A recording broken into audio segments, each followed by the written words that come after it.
Väga positiivne on näha, et juba tegelikult eelmise aasta viimane kvartal oli 1,2% majanduskasvu ja mis on hästi oluline, et see ei olnud kuidagi ühe sektori vedada. Meil on näha, et töötlev tööstus on kasvutrendis, ekspordinumbrid on paranemas, turisminumbrid on paranemas, samamoodi, et ka inimeste keskmine palk kasvab kiiremini kui inflatsioon, ehk üldiselt sellised positiivsed märgid majanduskasvus on olemas.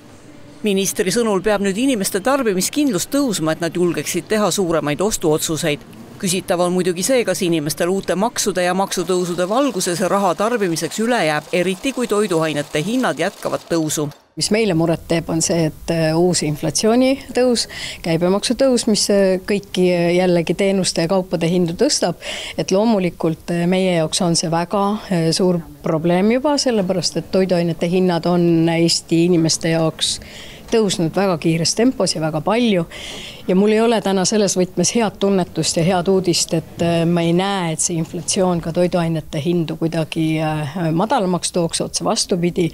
Me näeme, kuidas meie kogused, ostetud kogused vähenevad. Toiduainete tööstust on seni päästnud eksport, kuid ka siin teevad sektorile mured suured hinnatõusud, sest on täielik müüt, et eksporditurul pole toote hind nii oluline.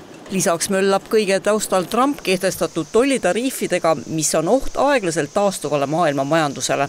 Jah, see on majanduse üks osa, et riskid, mis olid majandusõpikutes, on nüüd realiseerumas tegelikkuses, et eks me saame näha, mis tegelik toob.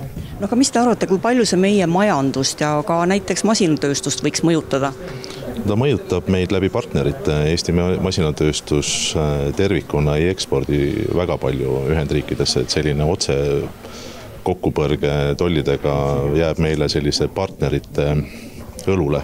Iduettevõtjaid koondava asutajate seltsi president Allan Martinson sõnab, et hetkel on nende 240+ liikme majanduskliima tunnetus pigem hea. Varem oli tõus nagu langev tõus, aga siiski tõus ja nüüd viimases kvartalis viskas ta üles siis ka tõusu kiiruse mõttes. Nii et ma arvan, et täna iduettevõtlus annab kuskil 4-5% Eesti SKP-st. See on üks peamisi kasvavaid majandusharusid, mingi paarkümmend protsenti aasta-aastalt, mis muu majandusega võrreldes on päris korralik tõus.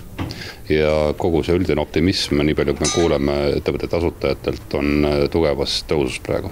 Aga kõik need kehtestatud uued maksud, maksutõusud, kas see ei mõjuta teid? No ta kindlasti mõjutab ja me just tegime küsitluse oma paarisaja asutaja hulgas hiljuti ja maksud olid absoluutselt number 1 teema. Isegi üllatavalt kõrge teema, et inimesed tahavad stabiilsust, nad tahavad pigem madalamaid makse, aga nad tahavad seal kõrval ka riigi bürokraatia vähendamist. Ministri sõnul koos ettevõtjatega just kindlustunnet luuakse ja bürokraatiat vähendatakse, et ettevõtluskliima oleks hea.